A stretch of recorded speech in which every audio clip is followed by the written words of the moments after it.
Caros irmãos, há 15 dias atrás, exatamente, conversávamos, quando celebrávamos então o quarto domingo do tempo comum, que iniciávamos naquele momento, a leitura do chamado Sermão da Montanha, quando Cristo ele sobe ao topo de um monte com os seus discípulos e lá começa a ensinar-lhes. Na ocasião, lembro muito bem que eu tinha feito uma comparação entre esse gesto de Cristo de subir a montanha com aquele episódio muitíssimo conhecido do Antigo Testamento, em que Moisés sobe a montanha santa do Sinai e lá Deus ele revela, ele transmite a Moisés as tábuas da lei, os 10 mandamentos, que eram como que a essência da vida religiosa do povo. Amar a Deus para um judeu é exatamente cumprir os mandamentos. E de uma maneira bem semelhante, Cristo ele como que repete um pouco aquele episódio, ele sobe ao topo de uma montanha, mas agora temos aqui a grande diferença. Não para escutar de Deus uma lei e então transmitir aos seus discípulos. Não. Cristo, ele não se coloca, por exemplo, no mesmo patamar de Moisés e dos profetas, no mesmo patamar daqueles que ensinavam e transmitiam a lei que tinha sido dada por Deus. Não. Cristo, ele aparece como o próprio autor da lei. E a gente entende isso aqui pelas palavras que ele coloca, Não penseis que vinha abolir a lei e os profetas, ou seja, aquilo que tinha sido transmitido por Deus no Antigo Testamento. Eu vim dar-lhes pleno cumprimento. E então ele começa a elencar alguns mandamentos da lei de Deus, mas depois que ele elenca o mandamento, ele coloca uma frase que qualquer judeu daquela época, digamos assim, se reviraria de ódio, de rasgar as vestes, por escutar uma frase daquela. Ouvistes o que foi dito, não matarás. E foi dito por quem? Pelo próprio Deus a Moisés. Aí Cristo simplesmente vai e coloca, eu, porém, vos digo. E vai e acrescenta uma coisinha ali. Um judeu que escutasse isso, interpretaria como? O que é isso? Ele está se colocando no lugar de Deus? Ouvistes o que foi dito? Deus disse isso, eu, porém, vos digo. Ele está se colocando, de fato, no lugar do próprio Deus. E não tem nenhum problema em se tratando de Cristo. Nós sabemos que Cristo é o próprio Deus encarnado. Ele é o Filho de Deus que vem até nós para nos salvar, mas também para levar ao pleno cumprimento, à plena realização, tudo aquilo que o próprio Deus foi realizando ao longo do Antigo Testamento. E hoje, digamos assim, como coroação de tudo aquilo que nós vimos escutando nas últimas semanas, há 15 dias, Cristo nos falava da verdadeira felicidade, as bem-aventuranças, e o que é preciso, qual caminho a gente deve seguir para alcançar essa felicidade que Ele nos promete. Há uma semana Ele nos falava um pouco de o que é que Deus espera de cada um de nós no meio do mundo. Somos sal da terra e luz do mundo. Pelo nosso testemunho de fé, nós somos chamados a, de fato, iluminar as trevas do mundo, não pela nossa própria força, mas pela luz de Deus que deve brilhar em nós, através da nossa vida. E hoje, como para coroar tudo isso, Cristo ele nos fala, de fato, da plenitude da lei. Como eu disse, para um judeu, amar a Deus consiste em cumprir a sua lei. Mas nós lembramos que os mandamentos, eles são uma série de nãos, uma série de proibições. E Cristo, ele coloca para cada um de nós uma meta muito mais elevada do que não fazer aquilo que é de errado. A santidade que Cristo propõe, caros irmãos, a cada um de nós, não consiste em não fazer o mal. Por exemplo, um santo não é aquele que não matou, nunca traiu, nunca mentiu, aquele que não faz tais coisas. Porque eu posso muito bem não trair a minha mulher e ainda assim não amá-la. A santidade que Cristo coloca para cada um de nós não é apenas não pecar, mas crescer cada vez mais no amor.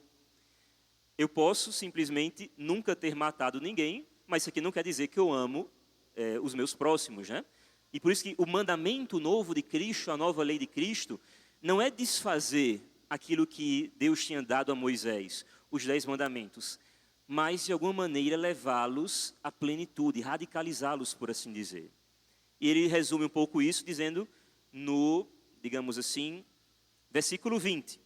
Se a vossa justiça, que para um judeu é santidade, se a vossa santidade não for maior que a dos mestres da lei e dos fariseus, vós não entrareis no reino dos céus. E aqui a gente lembra o que era a santidade, a justiça, para um mestre da lei e para um fariseu.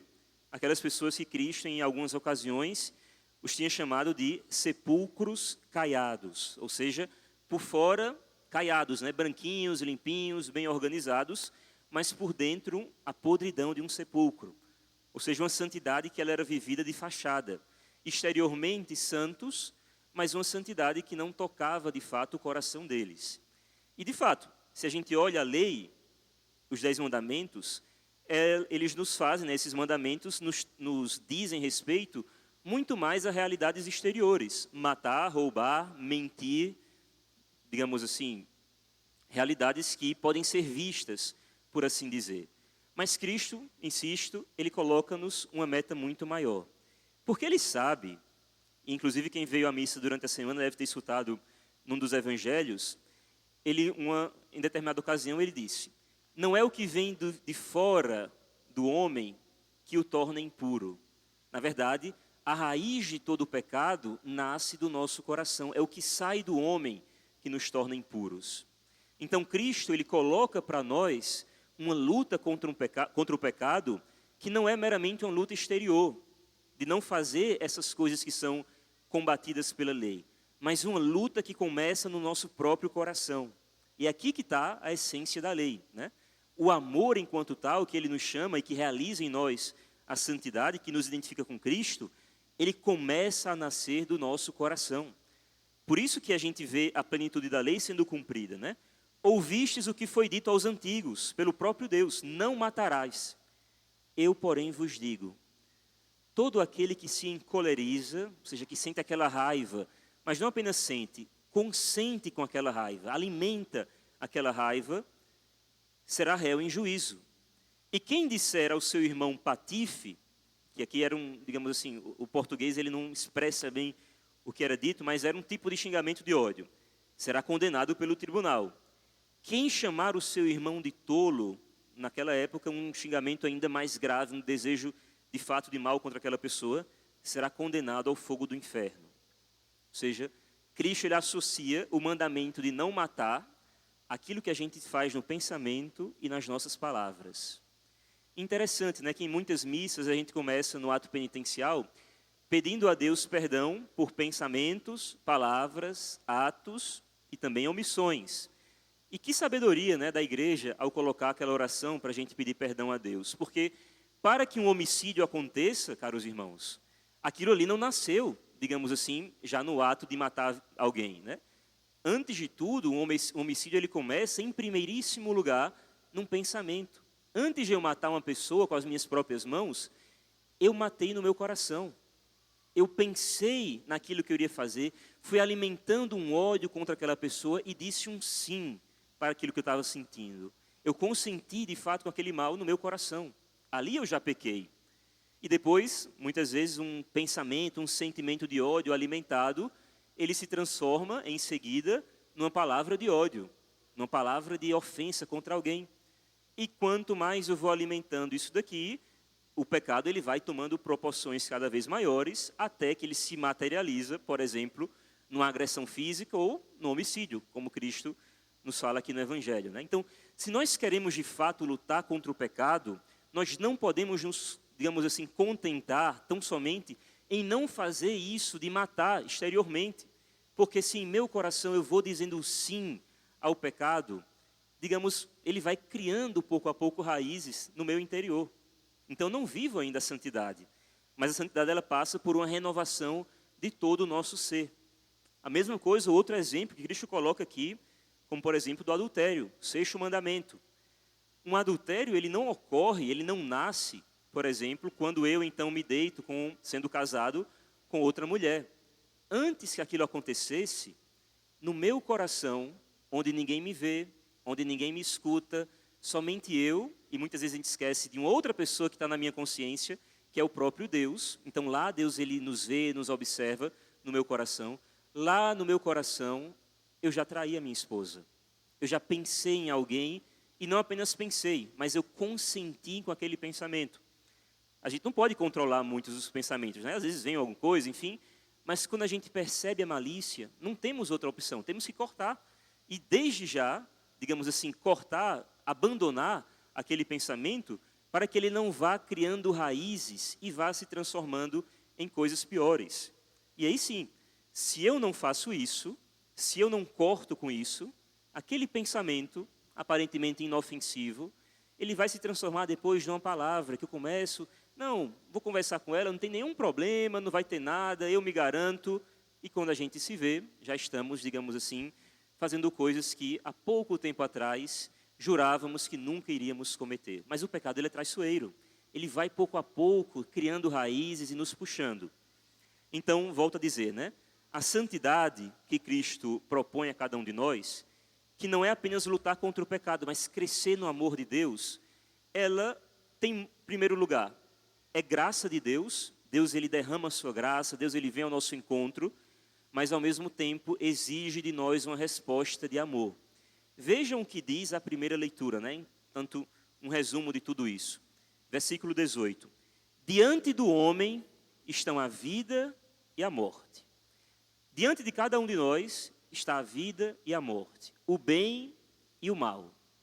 A cada momento, caros irmãos, nós estamos como que diante de uma encruzilhada. Fazer a vontade de Deus, fazer aquilo que nos leva para o céu, aquilo que nos aproxima de Deus, ou simplesmente optar por aquilo que nos afasta dele. E diz o Eclesiástico, ele receberá, no caso nós receberemos, aquilo que preferirmos. E aqui a gente entende um ponto da doutrina da igreja que às vezes é um pouco difícil da gente digerir bem, né? Como é que Deus, ele pode, se ele é um Deus todo cheio de amor, um Deus que é amor, como é que ele pode condenar alguém ao inferno? Quando a gente lê essa primeira leitura, a gente entende de fato que Deus, no fundo, ele não condena ninguém ao inferno. O inferno é sempre uma escolha pessoal. Como eu disse, Deus, ele quer que todos os homens se salvem, nos diz São Paulo. Deus, ele nos precede com a sua graça. Ele confere a cada um de nós tudo aquilo que é necessário para a salvação, porque essa é a vontade dele. Mas diante de nós está o bem, aquilo que Deus propõe, e o mal. E nós receberemos aquilo que preferirmos. Então, no fundo, a nossa salvação e a nossa condenação, como eu disse, a salvação sempre é obra de Deus, mas exige de nós uma correspondência, de escolhermos o bem, escolhermos fazer a vontade de Deus. Ao passo que o mal, a condenação, não é outra coisa senão Deus deixando-nos escolher a nossa eternidade. Se eu passo uma vida inteira longe de Deus, se eu passo uma vida inteira me afastando dele, simplesmente ele vai entender que eu quero passar a eternidade vivendo, digamos assim, como eu escolhi viver nessa vida. Então, por isso que eu creio muito nisso, né? Não é que Deus, ele condena alguém ao inferno. Nós mesmos escolhemos nos afastar dele. Diante de nós está o bem e o mal. E nós receberemos aquilo que preferirmos. Por isso que Cristo, no Evangelho, através daquela imagem, né, da porta estreita, ele disse, né?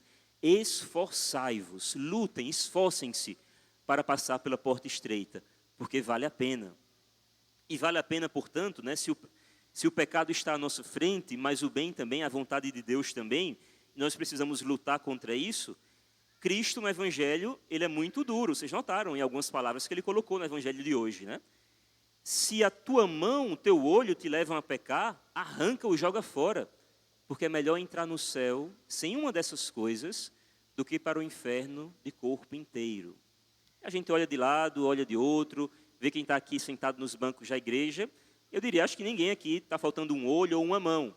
Então, como é que essa palavra aqui de Cristo se aplica? O que é que ele quer dizer? Ele exagera, de fato, para a gente entender que se existe alguma coisa na minha vida em que eu sou muito apegado, talvez apegado, ame tanto como eu ame ao meu próprio olho, como, por exemplo, determinadas amizades.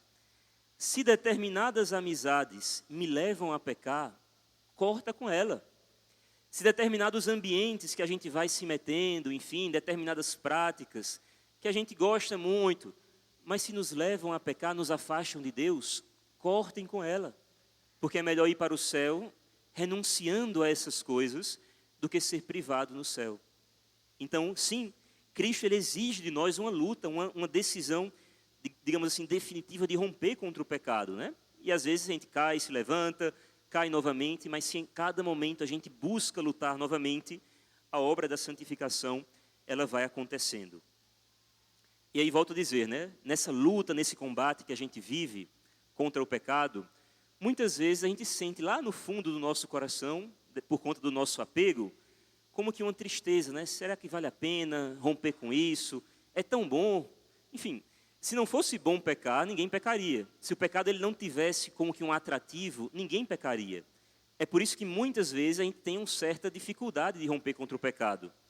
Eu lembro muito naquele livro As Confissões, de Santo Agostinho, tem uma hora que ele está lutando contra os pecados, que ele tinha muita dificuldade contra a castidade, né? Ele vivia na gandaia, enfim, e ele rezava para Deus o seguinte: Senhor, me dá a graça de ser casto, mas não agora. Ele pedia para lutar contra o pecado, para vencer o pecado, mas ele estava tão apegado que ele dizia: agora não, deixa eu ficar mais um pouquinho aqui. Ele estava como que dividido interiormente, né? E esse é um grande drama da gente. É difícil a gente romper definitivamente com o pecado. Mas quando a gente lembra o que é que nos espera do outro lado, o que é que nos espera, o que é que Deus ele tem reservado para nós, que o amamos e seguimos os seus mandamentos, o que Deus ele reserva para cada um de nós no céu, vale a pena. E é isso que São Paulo conseguiu ver, ser iluminado por Deus, e nos conta na segunda leitura de hoje. Como está escrito: o que Deus preparou para os que o amam, e Cristo vai dizer no Evangelho: quem me ama guardará os meus mandamentos.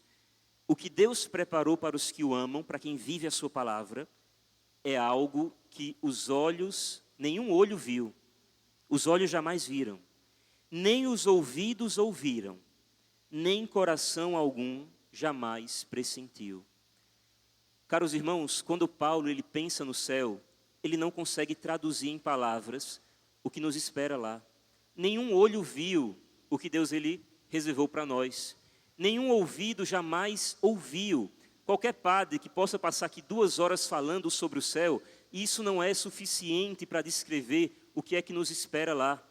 Nenhum coração humano jamais pressentiu. Nós não conseguimos imaginar o que Deus ele reservou para cada um de nós no céu, para cada um, de fato, que busca ser fiel e amar o Senhor.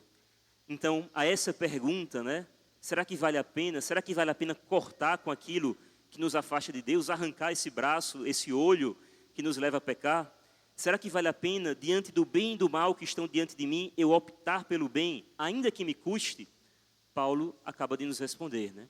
O que Deus ele reserva para cada um de nós não conseguimos imaginar.